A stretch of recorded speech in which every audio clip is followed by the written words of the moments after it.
அனைவருக்கும் வணக்கம். வாழ்க வளமுடன்.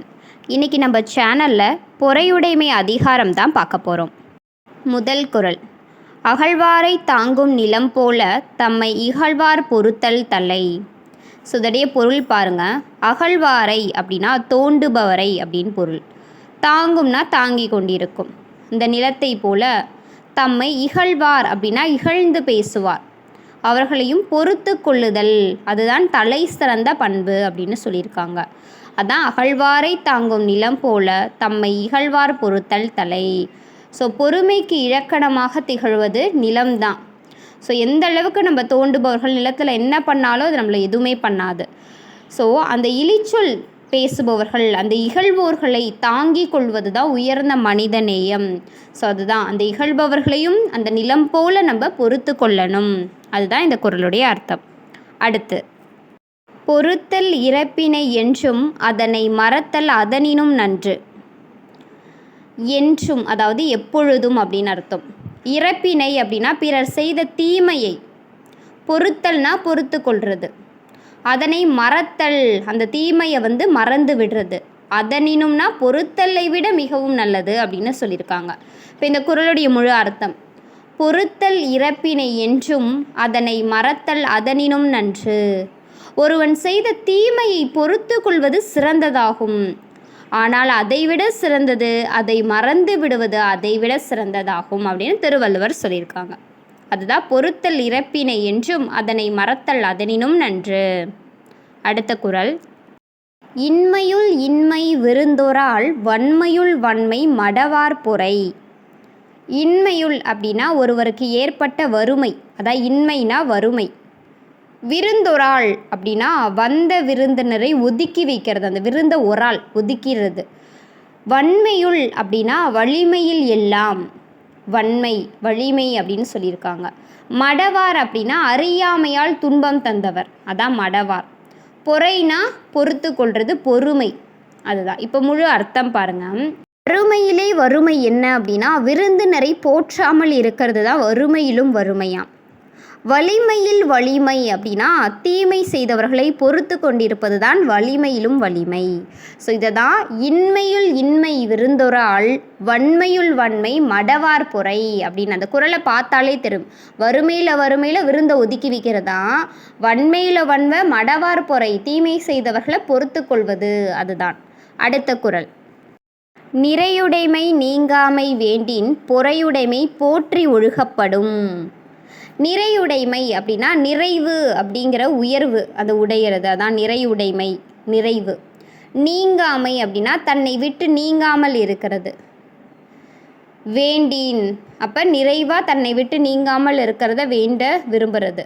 பொறையுடைமைனா பொறுமை உடையது. போற்றி பலரும் போற்றும்படி, ஒழுகனா அதன்படி நடந்து கொள்வது, அதுதான் ஒழுகப்படும்.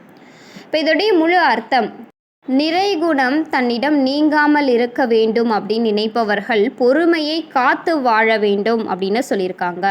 அதுதான் நிறையுடைமை அப்படின்னா நிறைகுணம், அதான். நிறைகுணம் தன்னிடம் நீங்காமல் இருக்கணும் அப்படின்னா நம்ம பொறுமையை காத்து வாழ வேண்டும். நிறையுடைமை நீங்காமை வேண்டின் பொறையுடைமை போற்றி ஒழுகப்படும் அப்படின்னு சொல்லியிருக்காங்க. அடுத்து, ஒருத்தாரை ஒன்றாக வெய்யாரை வைப்பர் பொறுத்தாரை பொன்போல் புதிந்து. ஒருத்தாரை அப்படின்னா தவறு செய்தவரை தண்டித்தவர், அதான் ஒருத்தாரைன்னு சொல்லுவாங்க.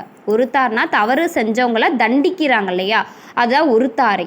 ஒன்றாக வைப்பர் அப்படின்னா உயர்ந்தோர் ஒரு பொருட்டாக கருத மாட்டாங்க. பொறுத்தாரை அப்படின்னா அந்த தண்டனையை பொறுத்து கொண்டவர்கள், அதான் பொறுத்தாரை. பொன்போல் அப்படின்னா தங்கத்தை போல, பொதிந்து வைப்பர்னா மனதில் நினைத்து வைப்பர். அப்போ இதோடைய முழு அர்த்தம், அப்போ பெரியோர்கள் அதாவது தனக்கு தவறு செஞ்சவங்களை தண்டித்தவர்களை, தீமை செய்தவர்களுக்கு தீமை செய்தவங்களை மதிக்க மாட்டாங்களாம் பெரியோர். தீமையை பொறுத்து கொண்டு வரைத்தான் மனதில் வைத்து மதித்து போற்றுவாங்களாம், பொன்னை போல. அதை தான் திருவள்ளுவர் சொல்லியிருக்காங்க, ஒருத்தாரை ஒன்றாக வெய்யாரை வைப்பர் பொறுத்தாரை பொன்போல் புதிந்து அப்படின்னு. அடுத்த குறள். ஒருத்தாருக்கு ஒரு நாளை இன்பம் பொறுத்தாருக்கு பொன்றுந்துணையும் புகழ். இதோடைய பொருள், ஒருத்தார் அப்படின்னா என்ன, நம்மளுக்கு தவறு செஞ்சவங்கள திரும்ப தண்டிக்கிறது, அவங்கள தான் ஒருத்தார் அப்படின்னு சொல்லுவோம். அப்போ அந்த தவறு செஞ்சவங்களை தண்டித்தவங்களுக்கு ஒரு நாளை தான் இன்பம், அன்று ஒரு நாள் மட்டும்தான் இன்பமாக இருக்கும். ஆனால் அதை பொறுத்தவருக்கு, அந்த பொறுத்தாருக்கு, அந்த தவறை பொறுத்து கொண்டவருக்கு தன் வாழ்நாள் முடியும் வரை அந்த புகழ் நினைத்திருக்கும். அதான் பொன்றும் அப்படின்னா வாழ்நாள் முடியும், துணையும் வரையும், புகழ் அப்படின்னா அந்த புகழ் நிலைத்து இருக்கும் அப்படிங்கிறது பொருள். அதுதான் தனக்கு துன்பம் கொடுத்தவருக்கு, துன்பம் செய்தவருக்கு அதை தண்டிக்கிறாங்க அப்படின்னா அந்த ஒரு நாள் மட்டும்தான் மகிழ்வாங்க. ஆனால் அந்த துன்பத்தை தாங்கி கொண்டு ஆயுள் முழுவதும் பொறுத்து கொள்பவர்களுக்கு தான் அந்த புகழானது நிலைத்திருக்கும் அப்படிங்கிறது தான். ஒருத்தாருக்கு ஒரு நாளை இன்பம், பொறுத்தாருக்கு பொன்றுந்துணையும் புகழ். அடுத்து, திறனல்ல தற்பிறர் செய்யினும் நோநொந்து அறநல்ல செய்யாமை நன்று.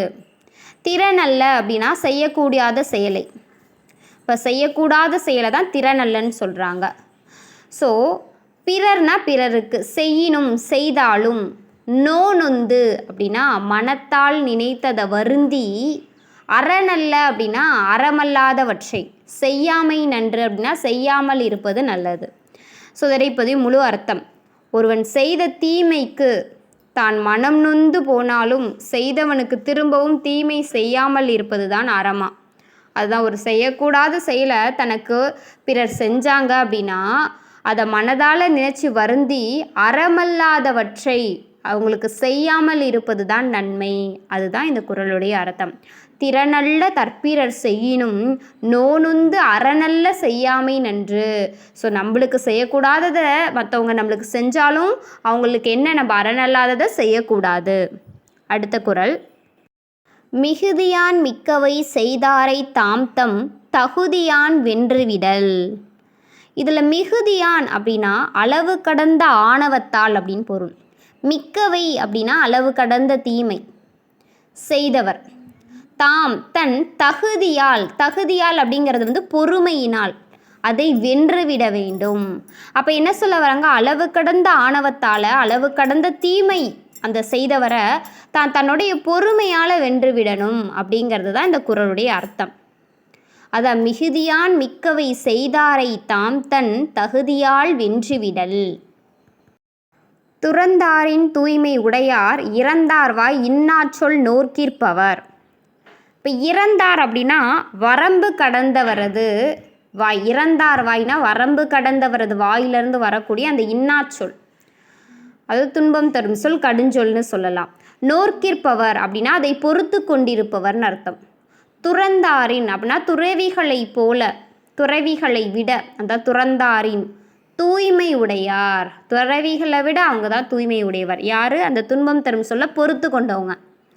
அப்போ பாருங்க, வரம்பு கடந்து ஒருத்தருடைய வாயிலிருந்து வரும் அந்த கடுஞ்சொற்கள், துன்பம் தரும் சொற்களை பொறுத்து கொண்டிருப்பவர் துறவிகளை விட தூய்மை உடையவராக கருதப்படுவார்னு திருவள்ளுவர் சொல்லியிருக்காங்க.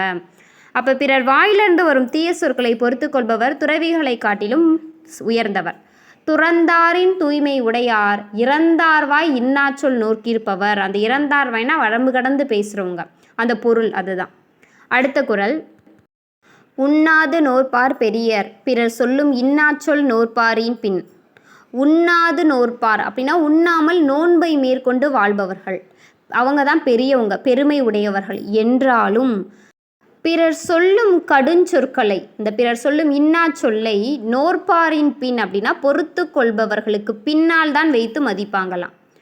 ஸோ என்ன சொல்கிறாங்கன்னா, இப்போ உண்ணாமல் நோன்பு வச்சு வாழ்கிறாங்க இல்லையா, அது அவங்களெல்லாம் பெருமை உடையவர்கள்னு சொன்னாலும் பிறர் சொல்கிற அந்த கடுஞ்சொற்களை பொறுத்து கொள்பவர்களுக்கு பின்னால் தான் அந்த நோன்பு வைக்கிறவங்களையும் நம்ம மதிப்பாங்களாம். அதுதான் இந்த இதில் சொல்கிறாங்க. உண்ணாது நோற்பார் பெரியர் பிறர் சொல்லும் இன்னாச்சொல் நோற்பாரின் பின்.